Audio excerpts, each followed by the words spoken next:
I feel like the only reason this movie got made is because all these actors had nothing else to do.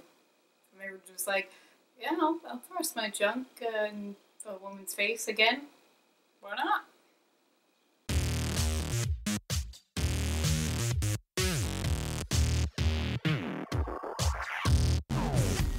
So, Magic Mike XXL. I'm sure you all remember the first Magic Mike movie, which was directed by Steven Soderbergh, but this one is not directed by him, but it's directed by his assistant director, I believe. And Soderbergh threw money on the movie, so he kind of was involved. So if you saw Magic Mike, you remember that Mike, played by Channing Tatum, leaves the Kings of Tampa, but this movie picks up 3 years after that. But then the Kings of Tampa roll back through town again and see Mike and tell him that they're headed to Myrtle Beach to the stripper convention. Mike realizes that he misses doing that, and since it's the last hurrah, he sees why not and just goes for it and joins the guys, and they head to Myrtle Beach. So I kind of thought that most of the movie would take place at the convention. I was very wrong. An hour and a half of this movie is them getting to the convention, and the last half hour is the convention.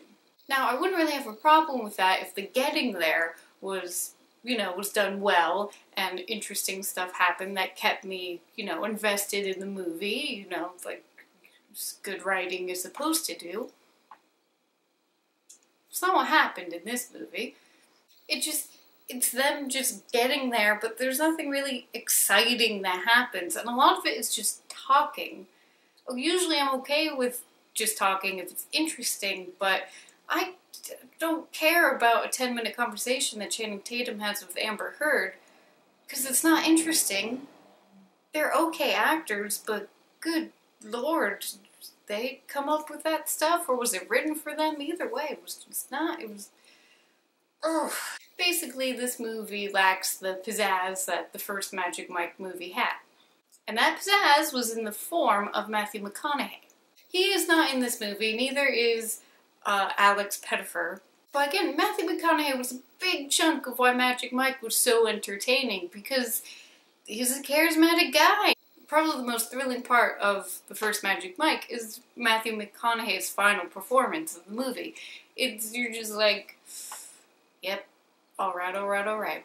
The first movie also worked because you were seeing this all through the eyes of a newbie, Alex Pettyfer. You don't have that in this movie. You're just thrown back into it with Channing Tatum and the rest of the dudes. And it's just, ugh. And also, another big part of why Magic Mike was also so much fun were the performances kind of throughout the movie. You also don't really have that in this movie either. I mean, I don't count the stupid stuff they do leading up to the convention. Like, I want to see what goes down at the convention, because that's what's going to be awesome. And then when that happened, it was just like, eh.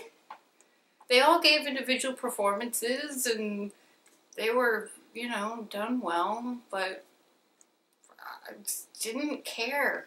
Basically, Magic Mike XXL was made because it could be. Not because it was going to be good, but because certain actors were available. Steven Soderbergh didn't even make himself available to direct this movie. The interactions between all the guys are strange. Dialogue could have been so much better. Oh right, Danny Glover, Childish Gambino's in this, and he's cool too, but it's like, it's all just stalling until getting to the convention. Just like, they just kept making pit stops. I was like, no, just get to the convention. This movie doesn't need to be 2 hours. Okay, anyway guys, I'll stop ranting. Basically, Magic Mike XXL didn't need to happen, so I'm gonna give it a barely worth it. Yeah, Channing Tatum's got the moves, dude, but this movie did not have the moves. Have you guys seen the movie? What did you think about it? Let me know in the comments. I'd love to hear from you. Well guys, that's it for me. Hope you're having a great day, and I will see you soon. Toodles!